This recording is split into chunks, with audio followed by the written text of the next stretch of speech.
I'm here at Ring of Honor, New Japan Pro Wrestling's War of the Worlds, and I'm here with in my personal opinion, possibly the best wrestler in the world. He's a member of the Bullet Club. He's a third of the Elite. He is the Cleaner, Kenny Omega. How's it going, my man?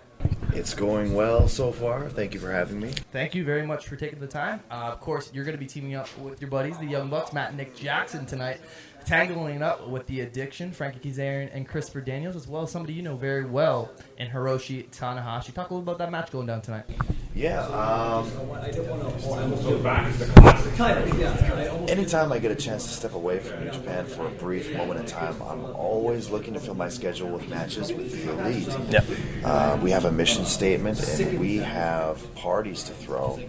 And being the Elite episodes to film, so yes, we need to be at the same place at the same time to be filming stuff and destroying fools in six-man tags. So I'm actually very excited that ROH put this match together. It was not the combination I had expected going into this tour. I had sort of thought it would be Roppongi Vice and someone. Because that's usually what they would do. Yep. So to get the Addiction, first time for me to face the Addiction in any sort of match. Oh wow! And then Tanahashi as well to be thrown in. I mean, in New Japan, for people not familiar with our storylines, we are so far apart from each other. I haven't made contact with Tanahashi since over a year ago when I defeated him for the Intercontinental title. So that's something I've always actually wanted to revisit. Was how things had changed from then till now, because I'm a completely different man, and well, so is he. And now I'm sort of vying for the IWGP Heavyweight title, and he's vying for the Intercontinental. So really, at least probably for a long gap in time, this may be the only chance you could see us tango. Unless it's a G1, of course. I'm not sure how the blocks are going to work out, but yeah, it's going to be a rare opportunity for us as a tandem trio and just me as a singles performer to get in a ring with Kazarian, Daniels, and Tanahashi. So I'm very much looking forward to it. As a fan, I'm super looking forward to it. You bring up New Japan Pro Wrestling, the G1. Of course, a lot of hype surrounding that this year, including the two special Los Angeles shows that are going to be going down. Talk about New Japan Pro Wrestling's development and growth throughout the North American area. It's still sort of a mystery to me. I know that there is a lot of very faithful followers, and that we have people that watch all of our shows live. Yep. I'm one of them. Right, and I don't want to speak for anyone, but I certainly appreciate it. And really, being able to go into America and other countries, we're going to Singapore now, Taiwan. All over the place. Yeah, we're trying to break out and go all over the place. But for me, this is sort of my way to sort of pay it forward. I mean, you guys have stayed up with us 3, 4 a.m. in the morning. Yeah, exactly. You've lost countless hours of beauty sleep, and we want to start giving you guys live performances at a normal human being's time. So we're looking forward to giving you guys live shows at 6 or 7, so you can get back to bed at a reasonable, responsible time. I want to show you guys what New Japan is all about in a live environment. Yep. And I want you guys to be able to experience it kind of just how the Japanese fans experience it. So it'll sort of be, but instead of having to go all the way to Japan, it'll be us coming to you guys. Now, getting on the New Japan topic and keeping on it, I wanted to talk about Dominion, because you're going to be challenging for the IWGP Heavyweight Championship against Okada. Talk a little about that match, and of course, the big match, Wrestle Kingdom. Obviously, fans are talking about that and putting it up there with the matches of the year. Right. Challenging Okada again so soon after that match that we had at Wrestle Kingdom. Had I had the ability to choose, I probably wouldn't have challenged so. Really? Yeah. The thought process behind that, explain. I didn't want. I felt that the match at Wrestle Kingdom was kind of special. Yep. And I wanted to sort of let sleeping dogs lie for a little bit, as it were. Okay. And to revisit that match so soon, hasn't even been half a year, I don't think. No, it hasn't. Hasn't even been half a year, and we're already coming back to it. I am worried that people will want to compare the two Okay. rather than enjoy them for, enjoy them individually on their own. Yep. So It's almost people judging the series as compared to the singles matches. right, exactly. And even going into the Tokyo Dome match, I knew that myself and Okada would wrestle each other again. I knew it was going to happen. Yep. Even if the first match bombed completely, it could have been a 1-star or a complete dud. I knew that there'd still be another chance to have a crack at Okada. I never thought it would come that quick. I thought maybe the G1 would be the place, or maybe not. But I thought it would come much later in the year. So that's what caught me off guard. However, I'm up to the challenge. You know, I love being the go-to guy now in the company for the big matches. Yep. That's always sort of been my MO. I want to be the big match guy. I want to be the guy that's winning the Match of the Year awards every single year. And there's pressure, and I feel it, but I have the ability to sort of control the story that I tell in the ring, and as long as I feel that in my mind I'm going to tell something compelling, I can trust my own athletic ability, and I definitely trust my opponent because Okada is very well-bodied and fantastic. So I'm not... I'm worried for the fans that will want to forcefully compare the two, but I'm not worried about the match quality. I still think it'll be a fun story. I hope this doesn't come across the wrong way, but you like to troll a lot on Twitter. There's no secret about that. That's true, yep. Talk a little about Killing Dane, Seth Rollins, stealing your moves, pretty much having all but your entrance music left. So talk a little about those moves and exactly the impact that you've clearly had on the professional wrestling business.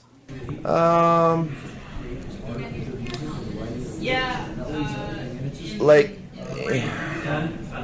those are funny scenarios where, like, in any case, when their side makes something painfully obvious, the second I open my mouth about it, whether it be trolling or not, I become the bad guy. Always. And that's just how the world works. And I actually know this, and I kind of do it on purpose. And it's, for whatever reason, entertaining and funny to me, and I should apologize for purposely getting you guys worked up because I know how you operate. But I'm actually not upset. I mean, if you look at the way the moves are performed, they're very different.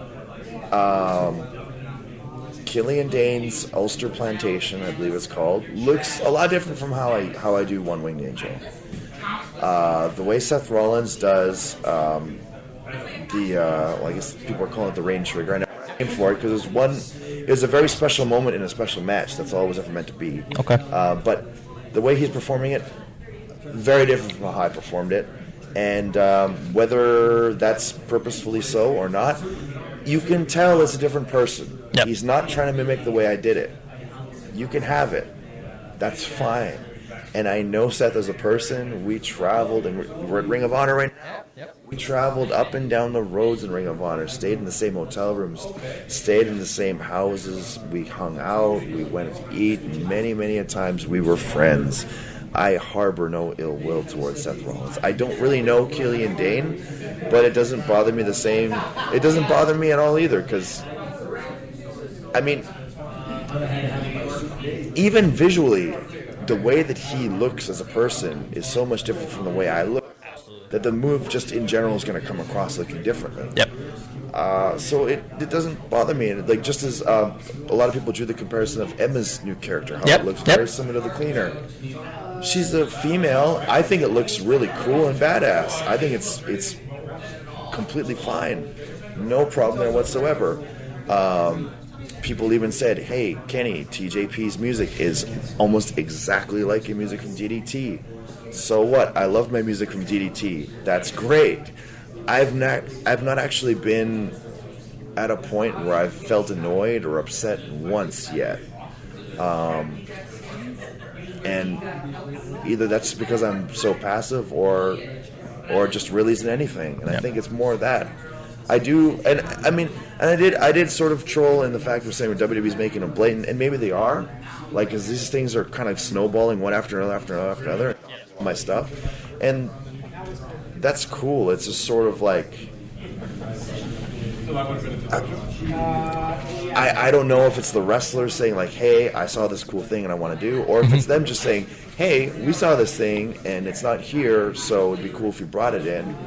Regardless, to have a positive effect on a different wrestling company's vision or the way they repackage a wrestler, I'm all for it. As long as the wrestlers themselves are happy, as long as the fans are happy. And again, if I came there, and there's another thing too, I think if I came there, I could do all those moves. Same ones that were apparently, stolen, whatever. I could do all of them, and no one would bat an eye because they look so much different the way I do them as opposed to how they do them. It's really no big thing at all. Right. I wanted to move on to Pro Wrestling Guerrilla because it's one of the most... it's the Disneyland professional wrestling. It's what it's called. So talking about Pro Wrestling Guerrilla, are we going to see the cleaner back in Pro Wrestling Guerrilla anytime soon?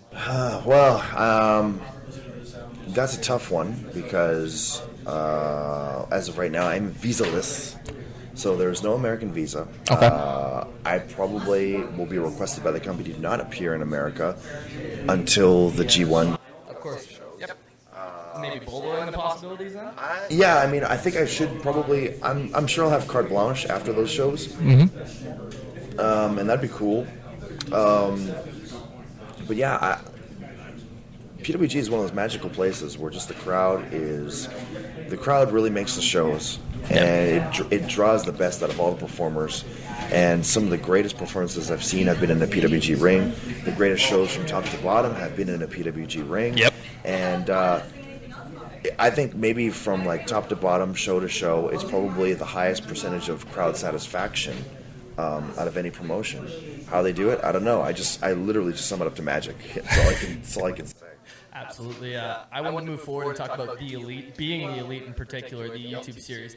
You guys just did something for being Elite during a match where you guys were doing commentary over the YouTube series. So talk a little bit about the YouTube series, the development of the YouTube series, and then talk a little bit about that spot in particular. Yeah, well, the Being the Elite series, that was something that Nick came up with, actually. He was kind of stockpiling footage and just saying, like, hey, I'm thinking that just for something fun, we'll sort of give them a peek as to how we live our lives between show to show. Another connection with the fans. Exactly, because we're always looking to do that. Yep. We're always looking to somehow go the extra mile for the fans that, the other wrestlers may not. Yeah. Or that the other promotions may not allow their wrestlers to do. Absolutely. But we have the freedom to do so we want to do it. And next thing you know, he said, I think I've got episode 1 ready. Let's just release it. Mm-hmm. And people enjoyed it. And then we went and we filmed episode 2. People enjoyed it. Episode 3, people enjoyed it. And then in between those, we were kind of doing standalone skits anyway. Some of them... The stuff with you and Adam Cole and et cetera, et cetera. Right? Well, even before then. We were just doing various comedic skits. This is when Vine was popular. Oh, okay, yep. 7-second deals. And then it came to a point where it's like, well, why don't we roll some of those into the actual Being the Elite story? And it became sort of a backstage look as to how we live our lives, but then also sort of a television drama-esque story that you could only see and follow by watching the Being the Elite series. Yeah. And that sort of brings us to where we are now with the Adam Cole storyline, which is... I'm really excited to see that come to a head because... Are we going to see it come to a head? That's the big question. I think we will. I think for the fans that have been tuning in, I think are we on episode 48 or 40? It's up there. Yeah, it's up there. Yeah, we're 48. I'm thinking that by episode 50 to 51 or 52 even, you will have some very clear answers as to what is going on there. And everything's going to come to a head. Now, will we see Kenny Omega, Adam Cole, one-on-one in a professional wrestling ring? That is very dependent on mine and his availability. Okay. But it's coming to a point where it might have to go there. It may have to happen. May have to throw down with Adam Cole. Now, going back to the Elite, of course, you guys just do a tour of the United Kingdom, promotions like OTT and Rev Pro. Talk a little about your experiences there. Of course, actually, Fight Club Pro just released the DVD with you guys against British Strong Stuff. Right. Yeah, it was very cool to do these kind of very original matches that we wouldn't have had a chance to do anywhere else. Like you had said, Fight Club Pro, British Strong Style versus the Elite. Essentially, what we had tried to do all throughout the year, which is WWE versus the Elite. Yeah. We had a lot of fun with it. The crowd loved it. We loved it. They loved it. A lot of fun. No feelings were hurt. We can show that everyone can play nice, and it's better. It makes it a better business that way. My first time at Rev Pro, I've heard so much good things about it. Rev Pro was really like the PWG of London. Really cool. Got to work in the legendary York Hall, which was fantastic. Really cool. OTT was just really, it was right up my alley for the type of pro wrestling that I love to do. It was a style where they love everything, and they're into not only the showmanship of what we do as professional entertainers, but the actual art of wrestling as well. Compared to PWG at all? It was a little different. Okay. Yeah, OTT was a little different. I felt that the PWG vibe more from Rev Pro. Okay.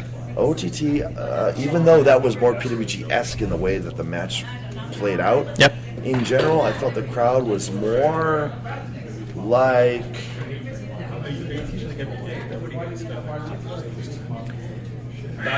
That might be a funny answer for you. That tells me nothing. It would... The way the crowd reacted was a lot like how, and it's unfortunate people won't understand this comparison, but it was kind of how it was like for when I was in Chile. Yep. And where they not only are fans of WWE, but they're fans of Ring of Honor, they're fans of New Japan, and they're fans of TNA. They're fans of professional wrestling. Yeah, they're fans of anything that that is entertaining on the planet that we call Earth. So when they can finally get anyone representing anything into that building, they're very respectful and they're going to love everything that you put in front of them, as long as you're putting it in front of them at a high level and don't insult their intelligence. And yeah, we just had a super fun time. Scotland, of course, too, real fun. And the cool part about all these places was like these guys were running buildings that were 5 times the normal capacity on weekdays and selling them out in hours, seconds, minutes. I don't know how it was. The demand for the Elite is there. Well, I mean, the way I looked at it was just like, the style that we've been introducing to these people and the style that we believe in that the crowd wants to see is finally catching on. Yep. And that's the exciting part. And it just allowed us to have such a fun time at each and every one of those locations. Going forward, of course, there was a big, I guess, question mark as to what your status was with New Japan earlier on this year. Can you clear that up and what your plans are for the future? Yeah, I mean, I've re-signed. With New Japan, so I'll be with them. Would you mind revealing the length of the contract? Yeah, I mean, I signed a year extension to Okay. that, so we're gonna. I don't want to create a bunch of hubbub. It's like, oh, Kenny Omega's contract's coming up. Is he going to re-sign? It was almost the same thing this year. Right. They really left that, they left it to the last minute, and so did I, because I was really unsure of where I wanted to be and what I wanted to do. But we're probably going to revisit the meeting table, the discussion table, much sooner before my contract is up. So I don't want to, make everyone into a panic. Am I going to resign or am I not going to resign? I will know much more in advance this time around whether I will or not. So I can assure you that. I just got the word that you got to go do some signings here at War of the Worlds Toronto. So anything you want to plug, whether it be social media, merchandise, anything you want to get out there to the fans and listeners? Yeah, I mean, I'm on Twitter, so if you guys don't have me added on Twitter, that'd be great if you could follow me. And that is Kenny Omega Man X. I have a pro wrestling tee store, and there are many, many designs there. I think you just search Kenny Omega and it'll probably turn up. I don't know the actual storefront name. I believe it's prowrestlingtees.com/Kenny. Yeah, that makes sense. So if you guys could go there, show some love, show some support, that'd be great. I do have Facebook, but I'm not really on there that much. So let's just keep things to Twitter and Pro Wrestling Tees. And I am always on New Japan Pro Wrestling World, doing one thing or another. So whether you guys watch the matches live or you're watching them after the fact, they're all up there for you to enjoy. So hope I can catch you guys there. Kenny, thank you so much. I was going to extend the hand, but it's only right to do two sweet. There we go. Thank you very much, Kenny.